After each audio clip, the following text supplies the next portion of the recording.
Et si ce que nous vivons aujourd'hui n'était pas seulement politique, mais spirituel? Quand un ministre ose défier le silence de l'ONU, quand des vérités interdites éclatent, quand les ombres du pouvoir révélant leurs secrets, une autre question surgit. Et si derrière ces événements se cachait un signe, un rappel, une préparation? Reste avec moi, car ce que tu vas entendre dépasse l'actualité. Cela touche ton âme, ton avenir, et peut-être même l'ombre du Mahdi. Oh 1. Les révélations d'Attaf, l'Algérie au cœur du conflit. Midi tombait sur Alger. La ville était baignée d'une lumière éclatante, mais ce jour-là, une autre lumière allait surgir loin des rues familières, dans une salle solennelle de Genève. Attaf s'avança vers le pupitre, le regard ferme, le pas mesuré. Devant lui, une assemblée de diplomates, de stratèges, d'observateurs. Chacun savait qu'il allait parler, mais nul n'imaginait l'onde de choc qui allait suivre. Il ne prononça pas de mots creux, pas de discours diplomatique poli. Il parle de l'Algérie, pas celle des chiffres ou des statistiques, mais celle des blessures et des souffrances. Une Algérie dont l'histoire est marquée par la résistance, la douleur, mais aussi par une force mystérieuse que nul ne peut éteindre. Attaf évoqua une vérité douloureuse, des accords secrets passés dans l'ombre, où les intérêts étrangers se mêlent aux ambitions locales. Une main invisible, disait-il, manipule, surveille, divise. Dans la salle, le silence devint lourd. Certains se penchèrent envers leurs voisins, chuchotant. D'autres baissèrent les yeux, comme si les mots qu'ils venaient d'entendre leur brûlèrent la conscience. Car chacun sait, au fond, la vérité dérange toujours plus que le mensonge. Une tension palpable, les caméras fixaient son visage. Les traducteurs s'empressaient, mais la gravité de ses paroles dépassait les langues. Attaf nomma ce que beaucoup soupçonnaient sans oser le dire. L'ingérence, la dépendance, l'étouffement d'un peuple. Il raconta comment, derrière les façades officielles, se jouent des négociations où la souveraineté n'est qu'un mot, un masque derrière lequel se cachent les rapports de force. Il parla de contrats énergétiques bradés, de décisions prises dans des bureaux étrangers, loin d'Alger, mais pesant lourdement sur ses enfants, ses familles, ses prières du matin. Un murmure parcourut la salle. Certains diplomates hochèrent la tête discrètement. D'autres crispèrent en leurs mâchoires, car dire la vérité, c'est secouer les chaises du pouvoir. Mais ce n'était pas seulement un discours politique. Attaf laissait transparaître une profondeur plus grande. Ses mots vibraient comme un rappel spirituel. Que vaut une nation si sa dignité est à vendre? Que vaut un peuple si sa voix est confisquée par ceux qui se disent ses protecteurs? Allah dit dans le Coran, « Ô vous qui avez cru, observez la justice. Soyez des témoins équitables, même si cela va à l'encontre de vous-même, ou de vos parents, ou de vos proches. » 435. Ces mots prenaient une dimension particulière dans cette salle. Ce verset n'était pas seulement une injonction religieuse, il résonnait comme un coup de tonnerre. La justice exige du courage. Témoigner de la vérité, même face aux puissants, même au risque de tout perdre, est un acte d'adoration. L'histoire dans l'histoire. Souviens-toi d'un épisode ancien. Un homme, modeste marchand d'Alger au XIXe siècle, fut convoqué par les colons pour signer un acte de soumission. Ses voisins l'avertirent. « Si tu refuses, ils prendront tout. » Mais il répondit, « Mieux vaut perdre ma maison que perdre ma foi. » Il refusa. Et il perdit ses terres, oui. Mais son nom fut murmuré, transmis de génération en génération. Car un homme qui ose la vérité, même contre les puissants, laisse une trace indélébile. Attaf, en cet instant, rappelait cet héritage. Un héritage où la dignité se paie parfois du prix le plus cher, mais où elle éclaire le chemin de ceux qui suivent. Maintenant, toi qui écoutes ces mots, arrête-toi un instant. Imagine-toi dans cette salle. Tu entends les paroles qui dénoncent, qui exposent. Certains applaudissent intérieurement, d'autres tremblent pour leur siège. Et toi, que ferais-tu quand as-tu déjà vu une vérité difficile? Et l'as-tu dite, même si cela t'a coûté? À quel point, pour toi, la souveraineté d'un pays est-elle liée à la dignité de ses habitants, à la lumière de l'islam? Et si tu étais à la place d'Attaf, aurais-tu pris le risque? Pourquoi? Ces questions ne sont pas théoriques. Elles touchent ton cœur, ton quotidien. Car la vérité n'est pas seulement dans les grands discours. Elle est dans ton regard, dans tes choix, dans la manière dont tu témoignes chaque jour. Lorsque le discours prit fin, la salle resta figée. Aucun applaudissement immédiat. Un silence dense, presque sacré. Comme si chacun savait qu'il venait d'assister à plus qu'une allocution politique. Ce n'était pas seulement Attaf qui parlait, c'était la voix de millions d'âmes, un peuple marqué par l'histoire, mais toujours debout. C'était aussi un rappel que la justice n'est jamais donnée, qu'elle se conquiert, qu'elle s'affirme et qu'elle exige des témoins. Et parfois, ce témoin peut être toi. 2. La DGSI, les ombres du pouvoir et les secrets dévoilés. La pièce était froide, éclairée par une lampe discrète qui diffusait une lumière pâle sur des piles de dossiers. Chaque couverture portait une mention. Confidentiel, très secret, interdit de diffusion, sur ces papiers, des noms, des visages, des trajectoires, des Algériens vivant en France, des militants, des étudiants, des imams. Leurs vies entières consignées dans des fichiers, classés par catégorie, analysés, décortiqués. C'est ici, dans un bureau feutré de la DGSI, que se jouent parfois des destins silencieux. Personne n'en parle. Peu savent. Mais Attaf, lui, mit des mots sur ses pratiques. Devant les caméras de l'ONU, il brisa le mur de l'ombre. Il osa dire ce que d'autres ne murmurent même pas.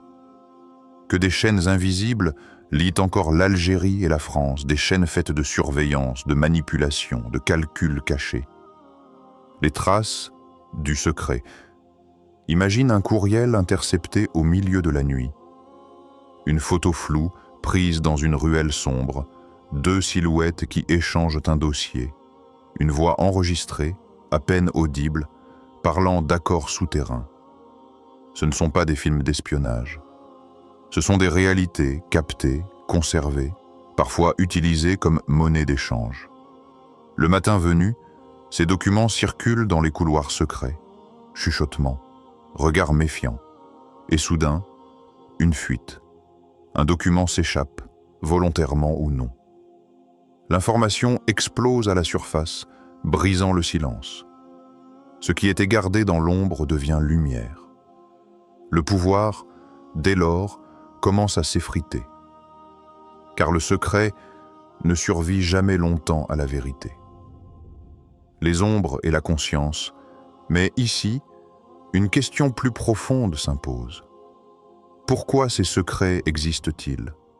Pourquoi ces hommes, enfermés dans leurs bureaux, pensent-ils pouvoir contrôler des peuples entiers par la peur, par la surveillance, par l'intimidation? Le prophète Mohammed nous a avertis, la plus forte des forces est celle de l'âme maîtrisée. Ce hadith prend une puissance particulière lorsqu'on contemple ces structures invisibles. Le vrai pouvoir ne réside pas dans les caméras, les micros, les fichiers. Le vrai pouvoir est intérieur. Celui qui maîtrise son âme, qui résiste à ses passions, qui refuse l'injustice même lorsqu'il pourrait en tirer profit, voilà le plus fort. Les empires des services secrets tombent, mais une conscience éveillée ne tombe pas. Une histoire dans l'histoire. Il y a quelques années, un jeune étudiant algérien à Paris fut approché. On lui proposa de l'argent, une position confortable, en échange de quelques rapports sur ses camarades. Tu n'as qu'à écouter leurs discussions, transmettre leurs noms. Personne ne saura et tu seras protégé, lui dit-on. Il hésita. La tentation était forte, mais une nuit, il se leva pour la prière. En récitant la sourate Al-Fatiha, son cœur se serra. Comment pouvait-il vendre ses frères? Comment pouvait-il échanger leur confiance contre quelques billets? Le lendemain, il refusa. Et il subit les conséquences, intimidation, blocage. Mais au fond de lui, il resta libre. Car sa dignité n'était pas à vendre.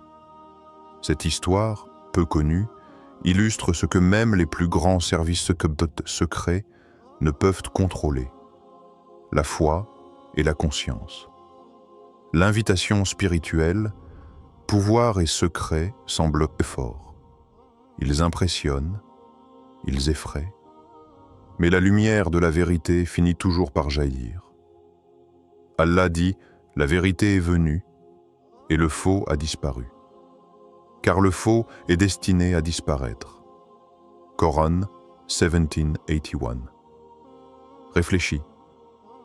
Tu crois peut-être que ton silence protège, que ton mensonge épargne. Mais le mensonge est une chaîne. Chaque fois qu'il est répété, il resserre son emprise. Et chaque fois qu'une vérité est dite, même chuchotée, elle desserre un nœud. Les questions pour toi. Maintenant, tourne ce miroir vers toi.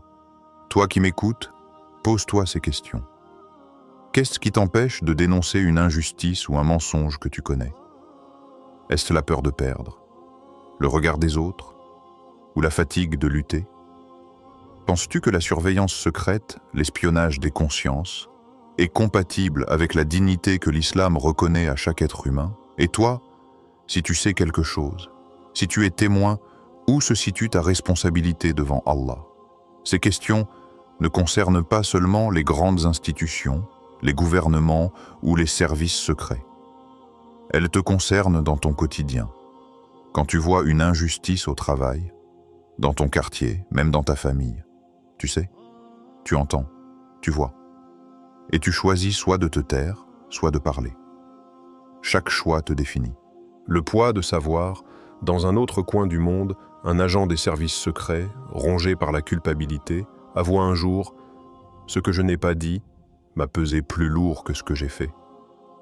Le silence est parfois plus destructeur que l'action, car se taire face à l'injustice, c'est donner au mensonge une légitimité qu'il ne mérite pas. Alors, que vas-tu faire de ce que tu sais? Te cacher derrière l'excuse de la peur? Ou choisir de briller, même faiblement, dans l'obscurité? 3. L'ombre du Mahdi, mythe, espoir ou avertissement. Dans les ruelles d'Alger, le parfum du café noir se mêle au murmure des conversations. À l'intérieur d'un vieux café, deux amis s'assoient à une table en bois usée par les années. Karim, le regard inquiet, tape du doigt contre la tasse brûlante. Face à lui, Yacine garde un sourire apaisé, ses yeux brillants comme s'ils portaient une certitude invisible. Frère, ces histoires sur le Mahdi, ce sont des contes pour nous distraire. Les puissants manipulent, les peuples s'endorment. Moi, je veux des faits, des preuves, pas des ombres.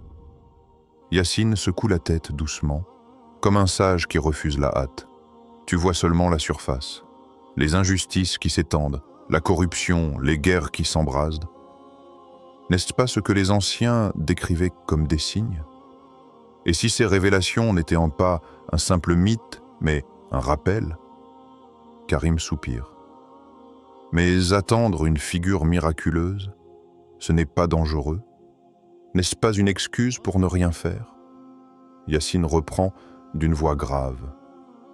Justement, frère, le Mahdi, ce n'est pas un appel à attendre, c'est un appel à agir, un miroir tendu.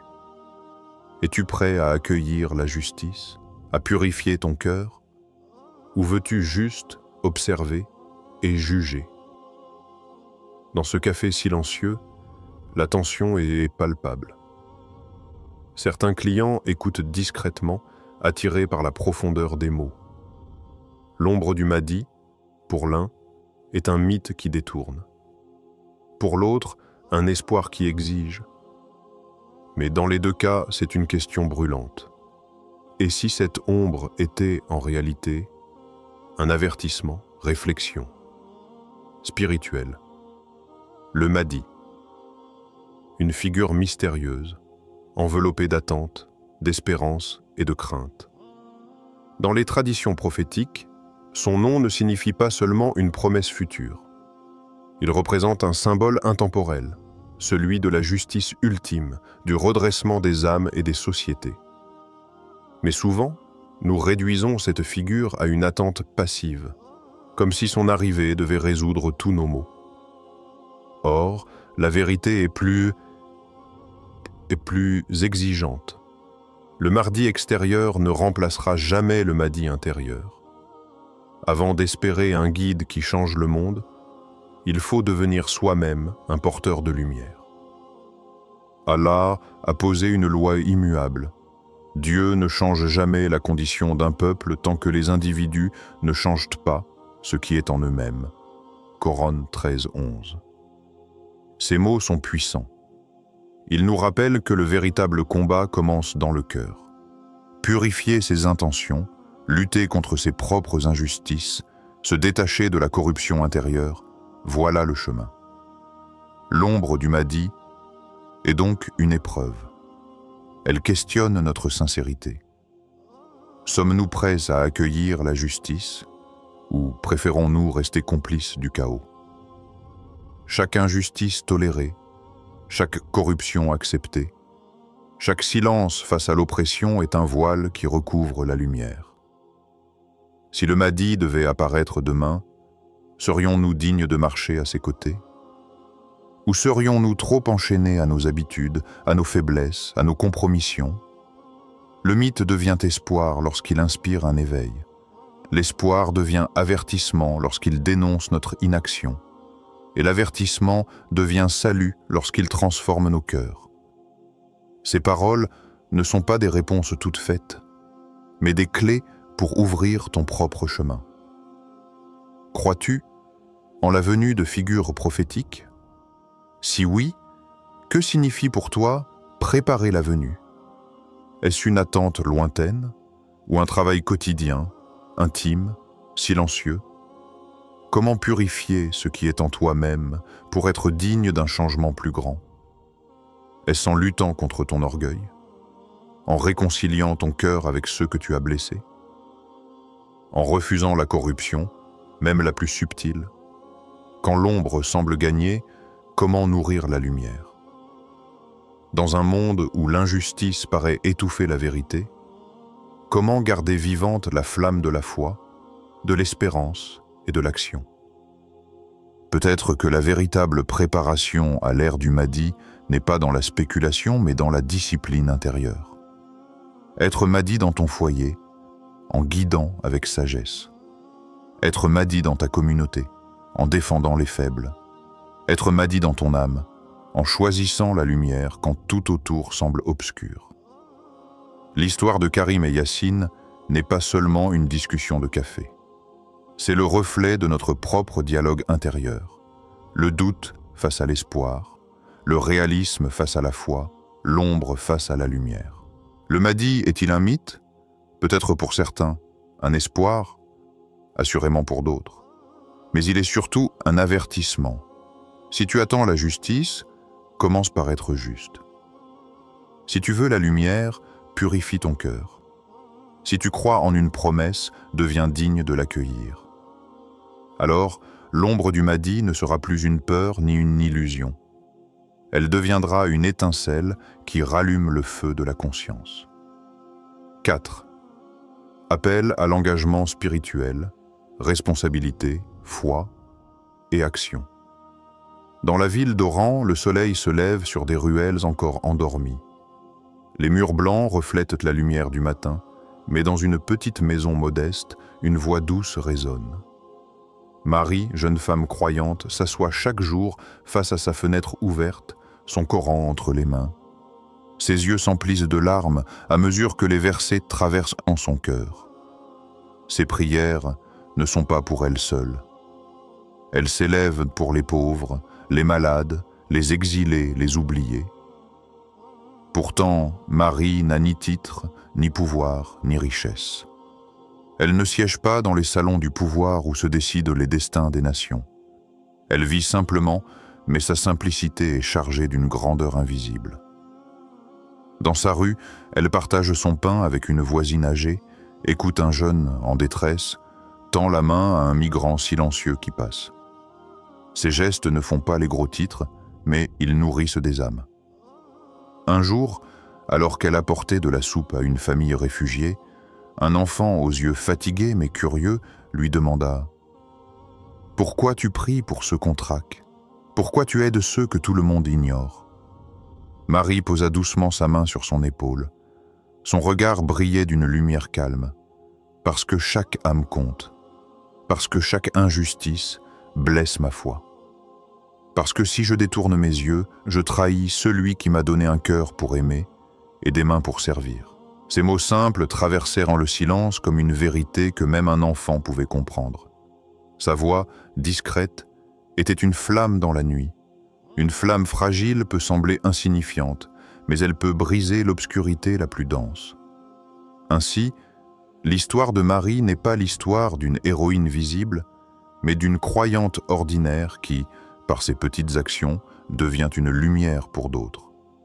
Son existence rappelle que la foi ne se mesure pas seulement aux paroles prononcées, mais aux actes posés dans le secret. Réflexion spirituelle. L'exemple de Marie nous ramène à une vérité profonde. Chaque acte, même minuscule, compte dans le regard d'Allah. Le prophète a dit « Celui qui guide vers une bonne action aura la récompense de celui qui la réalise. » Hadith. Ces mots résonnent comme une invitation à la responsabilité. La foi n'est pas une idée abstraite. Elle se manifeste, elle s'incarne. Un sourire offert, une injustice dénoncée, une main tendue, une prière sincère. Toutes ces actions, parfois invisibles aux yeux des hommes, sont précieuses aux yeux de Dieu. La responsabilité spirituelle ne signifie pas que chacun doit porter le poids du monde. Elle signifie que chacun doit porter sa part. Nous ne sommes pas tous appelés à être des leaders, mais chacun est appelé à être un témoin. La lumière ne se construit pas seulement par de grandes révolutions, mais par des milliers de petites flammes allumées dans les cœurs. Dans un monde marqué par l'injustice, beaucoup se sentent impuissants. Mais c'est là que la foi prend tout son sens. Être croyant, c'est refuser la paralysie. C'est croire que même une petite goutte d'eau peut rafraîchir une terre aride. C'est agir, même lorsque l'action semble invisible. L'histoire de Marie illustre ce que le Mahdi symbolise aussi. Un appel à la justice, mais une justice qui commence par soi-même, dans le quotidien, dans les choix les plus simples. Le Mahdi ne sera pas seulement attendu dans les discours des foules. Il sera reconnu dans les cœurs qui se préparent, dans les mains qui agissent déjà pour la vérité. La responsabilité, la foi et l'action sont les trois piliers d'un engagement authentique. Si la foi reste sans responsabilité, elle devient un simple mot.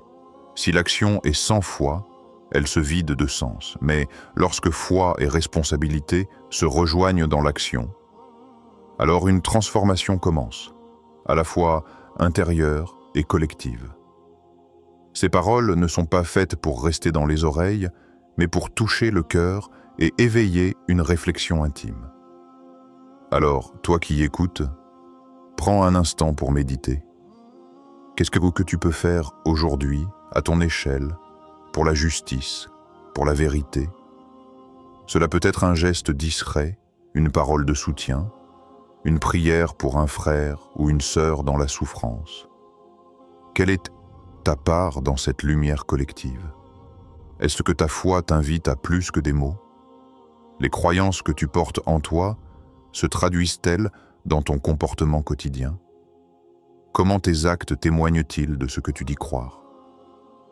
Quand tu te sens impuissant, Te souviens-tu que Dieu est avec ceux qui souffrent? Parfois, nous pensons que nos prières ou nos gestes sont trop petits. Mais Dieu regarde la sincérité, et il est toujours aux côtés de ceux qui résistent, même dans le silence de leur cœur. L'histoire de Marie et la voix du prophète rappellent une vérité essentielle. La foi est un appel à l'engagement. Chacun de nous, par ses gestes et ses choix, peut devenir une lumière dans l'obscurité.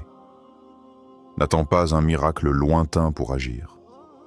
N'attends pas que le monde change pour commencer à changer ce que tu peux changer. La justice se construit dans le quotidien, la foi s'éprouve dans l'action, et la responsabilité s'assume dans les détails les plus discrets.